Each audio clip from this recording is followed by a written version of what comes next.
What's going on, guys? Welcome back to Sector for Nerds. I'm Ryan Brower, and today I just got done watching what was not just the best episode of Season 7, but of the entire Clone Wars. This episode, Phantom Apprentice, starts out basically where we left off in the last episode, with Ahsoka being surrounded by Maul and the Mandalorians. Maul's basically telling Ahsoka, soon the Jedi and the Republic will die, and a new, order will take its place. And Ahsoka's like, you? And Maul goes, no, Darth Sidious. So that right there already has me questioning, like, okay, so how much does Maul know? Because I'm already intrigued. He's already got me hooked. What does he know about Sidious's plan? Ahsoka turns on her tracking beacon on her comlink so Rex is able to follow them. So while Maul is sitting there talking and talking and talking, Ahsoka was able to get that off without him noticing. And so the time comes then when Rex and all his troops get there. They chase off Maul and his Mandalorians. They all get away. Then we get a scene in the palace where Ahsoka, Bo-Katan, and Captain Rex are talking to Obi-Wan, and they're talking about Darth Sidious, and Obi-Wan says, I'll tell you what I know, what the Council knows about Darth Sidious. We believe that he is the one who played both sides to start the war. So the Jedi weren't totally stupid. They were starting to get onto it, only it took them a little too late, I guess. Obi-Wan's like, well, we don't have much information on him because Anakin killed our only link to that information, and that's Count Dooku. So if you guys are able to capture Maul, that could give us more information. And Ahsoka's like, well, I need more reinforcements. And Obi-Wan's like, well, I'm being sent to Utapau. So my guess is he was on the Republic cruiser on his way to Utapau when that scene was going on. So then Ahsoka is like, well, what about Anakin? Can he help us out? And then Obi-Wan's like, I wish to speak with Ahsoka alone. And then basically tells her how, about what Anakin is doing about spying on the Chancellor and stuff. Just ironically, after talking about Darth Sidious, if they would have just put the two and two together. Obi-Wan even tells Ahsoka that, the Council isn't always right. So I'm glad that Obi-Wan was able to admit this to Ahsoka. And then, before they continue to talk, Rex interrupts them, saying that there's been an attack. And then that's when they go down to the well. And then we get the scene with Maul talking with Saxon and Rook, Cass Rook, who both of which are from the comics, which, we talked about in the last episode as well. Maul is gonna interrogate Jesse, and, he's like, clones, they're all a part of the plan. The plan. So I'm starting to get at this point, okay, he knows a lot about what's going on. And so then he ends up mind reading Jesse, just like he did to Hera in Star Wars Rebels. Only this time, I think it was a lot more painful for poor Jesse. Ahsoka and Bo-Katan are gonna interrogate Almec, but then Almec gets shot by Saxton. Bo-Katan goes after him. They get into a fight. Almec, before he dies, tells Ahsoka that Maul wasn't just after Kenobi, he was after Skywalker as well. So then now I'm starting to put some more pieces together, and I'm thinking, okay, he must know a great deal of what's going on. So once Saxon returns to the sewers and finds Maul, we find Maul talking to three of the Syndicate leaders, one of Black Sun, one of the Pikes, and then the third was none other than Dryden Voss of Crimson Dawn. Dryden Voss making his Clone Wars debut. I did not expect that. That was pretty cool. Personally, I wasn't a big fan of Solo, and actually I ended up just watching it last night, and I just feel like every time I watch it, I just feel like it's harder and harder to get into. The final 20 minutes was good, but, this is a whole nother discussion for a whole nother video, but I guess the point that I'm trying to make is I do appreciate when my storylines connect and intertwine, because I feel like that's how all stories should be told, especially in things like Star Wars and Marvel. Yeah, after Maul tells the Syndicate leaders to go into hiding, he turns to the Mandalorians and he says, Saxon and Rook, you two both once helped me rescue me from Sidious and his apprentice Dooku, which is a reference to the Son of Dathomir comics, which I wish we would have gotten in the Clone Wars series so bad. I digress though. And he's saying how like, soon the galaxy will be remade, and he's like, in the chaos we will thrive and we will take what power we can. Your people, if you are going to die, will not die here in the sewers, but on the front lines as your people deserve. You will go out as warriors, and it's like, yeah, and stuff. And I'm like, yeah, Maul. There's a reason why Maul's a leader. He knows how to give a good pep talk. And so then we get to a scene where the clones are helping evacuating the people from the city. And this is where we really get a feel for what the people of Mandalore feel about this occupation. In short, they hate it because they do not like it that the Republic is there. Mandalore has always been neutral. So the way that the people see it, just like Almec said, the Republic is the enemy, not Maul. You can tell by Bo-Katan's expression on her face that she wasn't happy about it either. And then, she tells Ahsoka, like, this occupation can't go any longer. Like, I'm not gonna stand for it. The people aren't gonna stand for it. And Rex is like, hey, you asked us to come here. Like, do you really think I want my men playing police right now? And Ahsoka's like, once this siege is over, the Republic will leave, you'll have Mandalore, everything will all be good. They walk into the throne room, there is sitting Maul on his throne with Jesse sitting on it, like the side as well, just in handcuffs. And Bo-Katan immediately charges at Maul, and Maul's like, nope, force pull up. He releases Jesse, surprisingly, it doesn't kill him, so I was grateful for that. Rex got Jesse out of there. Then the Maul's Mandalorians start attacking the Republic, and then Ahsoka tells Bo-Katan to go help her people. And then we get, like, the remainder of this episode, everything between Ahsoka and Maul was so well thought out and so well written and scripted. And, like I said, Dave wrote this personally, so kudos to you, Dave, because this next bit was just fantastic. So since Maul was able to get information out of Jesse, I guess he knew everything that he needed to know about Ahsoka at the time. And so he's like, so you left the Order? And Ahsoka's like, yes, but it was of my own accord. And Maul was like, yes, but due to the hypocrisy of the Jedi Council. I don't know why it took me so long to say that word. And I love this next line that Maul uses. He says that we were tools for higher powers. And I'm like, yeah, that kind of is sort of the truth. He tells Ahsoka that everything is about to change, and Ahsoka's like, by Sidious? And like, Maul says how Sidious, he's been in control this whole time, always in the shadows, always waiting for his moment, and now it's finally his time to reveal himself to the Jedi. And Ahsoka's like, well, if you help the Jedi, perhaps we can stop Sidious. And Maul just kind of laughs at it, and he's like, you really think that the Jedi have a chance at this point? Like, the Jedi's time has come. Like, their time is long expired. They don't have any chance of defeating Sidious. But you and I can. And then he goes, every choice you've made has led to this moment. And he extends his hand, just like Kylo did to Rey in the new trilogy, only this was 100 times better. I'll admit, I didn't think that Maul was going to try and get Ahsoka to join him, but it does make sense. And I'm like, this is brilliant. And I'm kind of sitting there thinking, like, I did think for a moment, maybe Ahsoka should join him, like, to try and stop. Maybe it's just because I know what happens in Revenge of the Sith and I want them to stop that just because of everything that's going to happen. But as Sidious extends the hand, and this shot was well done too, where there's an explosion and the window shatters and glass is flying around them and there's smoke and he still has his hand extended and it's so cool. Meanwhile, Ahsoka is still considering, like, whether or not to join him. And then she finally says, I'll join you. And Maul just kind of smiles a bit. Like, I think he was a bit surprised, but then Ahsoka's like, but you have to answer one question.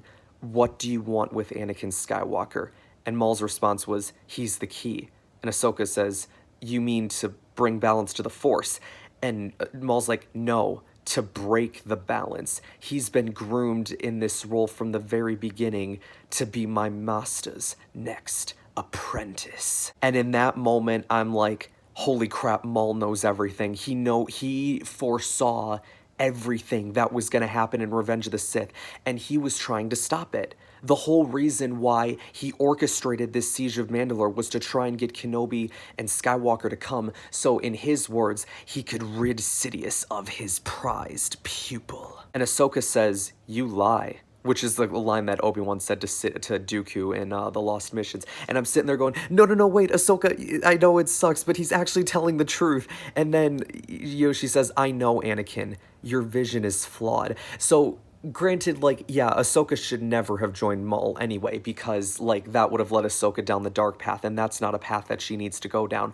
But Maul was 100% telling the truth of what was going on, you know, the foreshadowing right there. And then Maul says, I see the Padawan needs one last lesson. And when he said one last lesson, it almost kind of reminded me of what Ezra said in Star Wars Rebels when he says, you know, I know what we have to do now. What Kanan showed me, one last lesson. So I thought that was kind of cool. And then in comes Ray Park to make his Clone Wars debut, doing the lightsaber flips and holding the double lightsaber.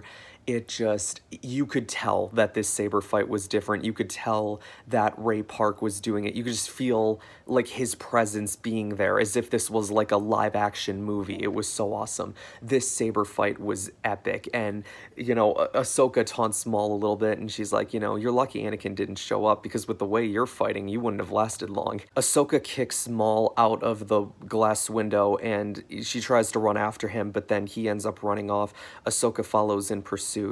And meanwhile, the clones are fighting Maul's Mandalorians, but then in comes Bo-Katan and her Mandalorians, which then at that point, it's like it's two armies against one. Saxon's outnumbered. He needs support. But Maul's just like, I'm afraid I'm going to be leaving, so die well, Mandalorian. And I'm like, you were going to betray Saxon just like that? I'm like, okay, well, no wonder he joined Sidious. So I'm not sure where Maul and Ahsoka were at this point. Like, they're standing on, like, these pillars, I think they are. Like, they're just things that are holding whatever this structure is together. So yeah, I thought that was very cool, and it was the same, we got like the same shot that we got from like a teaser picture that they had posted a while back, and Ahsoka's like, you know, Obi-Wan was right, you don't want to stay dead. And so then she charges after Maul, and they start fighting again. Maul ends up knocking, and this is a brilliant lightsaber fight, by the way. I haven't decided where I ranked it yet, but this is going to be like one of the top lightsaber fights. Ahsoka knocks, or no, excuse me, Maul knocks Ahsoka's lightsabers out of her hands, and they fall down, and he also cuts, like, the pillar that they're on, so it starts leaning this way, and Maul's standing over here, but then he jumps on it, and it causes it to fall even more down this way, so Ahsoka's really struggling to hang on, and Maul says, I give you one last chance. Join me. And he puts out the left hand. This is so fantastic, because the first time that Kylo extended his hand to Rey, it was the right hand, and then the final time that he did it, it was the left hand. Very similar to what was going on here, but like I said, this was told so much better. And just because I think too, like, I'm so much more invested, and I think a lot of people can agree. I think a lot of us are so much more invested in Ahsoka and Maul than we are in Rey and Kylo. And this wasn't about, like, you know, trying to be like, you know, like a cute little flirty relationship or whatever the heck Rey and Kylo had. Like, they can say all they want that it wasn't meant to be like a relationship thing, but they made it look so much like it was. But this was never about love stories or anything like that. This was just about two warriors, you know, both fighting for their pride and what they felt was right. Maul obviously wanting Ahsoka to join him because he thinks that together they can kill Sidious. Though, you know, obviously, I think he would have betrayed Ahsoka in the end anyway, unless he would have gotten her to join the dark side, but I would not have seen Ahsoka doing that. So after Maul asks for Ahsoka to join him, and Ahsoka's like, never. And Maul's like, okay then. And he starts swinging his lightsaber at her and stuff, and she's trying to dodge and weave and stuff. She grabs his saber, and this was brilliant. She grabs part of his saber, and she turns the hilt just enough to where it's able to cut the pillar, and Maul falls, and Ahsoka is able to get up onto a different pillar. And she force pulls Maul to prevent him from falling and dying. And in that moment, Maul says, let me go, let me die. And I'm sitting there like, holy crap, that's deep. Like, is it to the point now where Maul is so depressed and just feeling of like this darkness is coming and he can't stop it, that he doesn't want to live in the universe anymore? I also looked at it as symbolic, because I'm pretty sure when Maul got cut in half by Obi-Wan and he fell down that shaft, I'm pretty sure in his mind he was going to himself like, don't die, don't die, don't die. But in this case, when he's falling, he's like, no, I want to die, I want to die. So I thought that was very symbolic as well. And then the gun gunship. And this performance, Sam Witwer, shout out to Sam Witwer, because his performance here as Maul was excellent. And, you know, as the Republic gunships come in to capture him, and I'm thinking, oh my God, they're going to capture Maul. Ahsoka's still holding Maul. And as the doors open and everyone, like the clones and the Mandalorians are aiming their guns at Maul, he's saying, "You're all going to burn. You're all going to die. You don't know what you're doing." And as he's saying all this, the Mandalorians wrap him up in like the cable, and then Rex pulls out a blaster and stuns him. And that's how the episode ends. And he says, "You know, we'll take it from here, Commander." And that's how it ends. Well done, Dave. Brilliantly told. Best episode in all of Clone Wars. This was so freaking brilliant. This story that they tried to tell in the episode was basically the story that I think they were trying to tell in the new trilogy, of like two people that are, you know, powerful enough in the Force to try and stop Sidious. Only this was so much better because we're actually invested in the characters. I know I am. Ahsoka brought up a really good point in this episode, and that's when, you know, they're fighting on these pillars, and Maul says, we could have stopped Sidious. And Ahsoka goes, "Yeah, only for you to have taken his place." Which, yeah, I mean, I guess, like I said, that's probably what would have happened. Oh my gosh, this episode, you guys, was so freaking brilliant. You know, I've been wanting to know this Ahsoka Maul history for, you know, so long now, since we heard that the Siege of Mandalore was a thing. And then obviously, you know, in Twilight of the Apprentice and Rebels, you know, Maul is calling Ahsoka Lady Tano. So it's like, what did happen at this Siege of Mandalore? And like, so far, like, this has been so well thought out and told. This story already, after 2 episodes, for me, is already on par with Twilight of the Apprentice, which I think is the best story that Dave's ever told in Star Wars, and probably one of the best stories ever told in Star Wars. So yeah, that's how high I've praised these 2 episodes, and we still have 2 more episodes to go. So my guess is next time we're probably getting Order 66. I feel like at this point it's inevitable. I'm curious to see at this point what Maul is going to be doing now that he's captured, and then what's going to become of him during Order 66. I don't know, you guys, but I'm so freaking pumped for it. Shout out, by the way, real quick before I wrap this up, shout out to Ray Park for Maul's performance. Like, I'm so glad that Dave brought him on, that he was able to use what he learned from Mandalorian and imply, like, as far as Dave using like live action technology and using mocap suits to record all of Maul's movements and stuff. So I thought that was cool that he did that. Also, I want to give a quick shout out to Lauren Mary Kim, who did the performance for Ahsoka. I'll admit, I'm not too familiar with her work. I think at one point she worked for JJ, but I'm not sure on what. But once again, shout out to you, ma'am, because between you and Ray, both of you did a fantastic job with doing this saber fight, because like I said, it made it felt like I was watching a live action movie. Gosh, I love talking about episodes like these, you guys, like just episodes that are so well told and so well thought out, especially when it comes to Dave. Why Dave is not like the head of Lucasfilm, unless he doesn't want to be, then I have no idea. But yeah, you know, guys, I think I'll wrap this up here today. Thank you guys so much for watching today. Make sure you guys like this video, subscribe to the channel if you haven't already. Stay tuned next week, you guys, and the week after, because we still got 2 more episodes, and it's upsetting that it's coming to a close, but you know what? We're getting an ending that I think we all rightfully deserve, for being such diehard Clone Wars fans. I'll see you guys soon.